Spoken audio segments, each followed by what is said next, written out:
show had so many different titles throughout the process. Why is Agatha All Along the perfect title for the show? Because she's at the end of every mystery, every lie, every con. And so, yeah, you can always peel back the layers and, like, there's going to be some double dealing in there courtesy of this lady.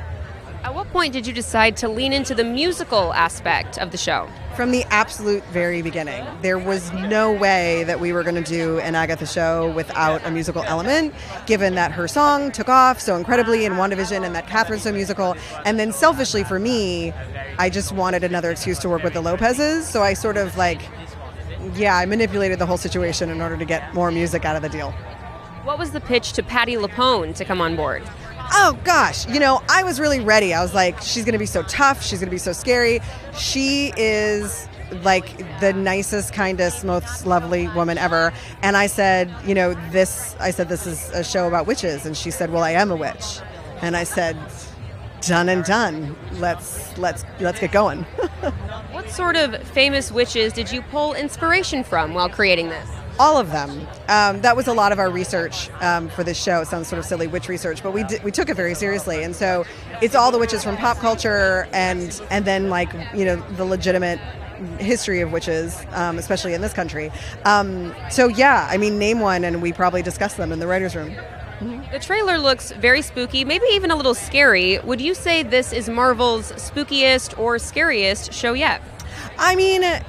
I think that there've been Marvel has dabbled in horror before, but I think this is certainly I would say spookiest because I do feel like with the witches and the Halloween of it, it does feel seasonally appropriate for sure.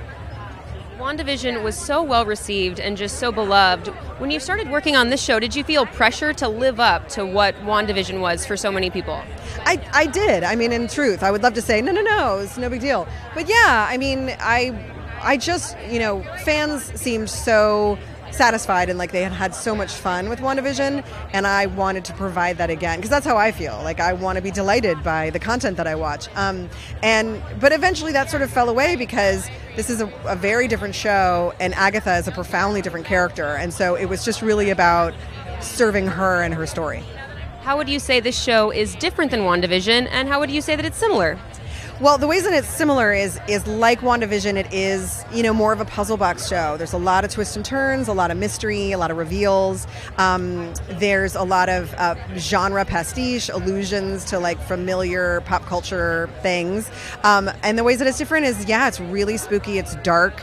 Our lead is not always nice. But even WandaVision, I'm always interested in kind of throwing away the binary of the good and evil. Everybody's got a little bit inside of them.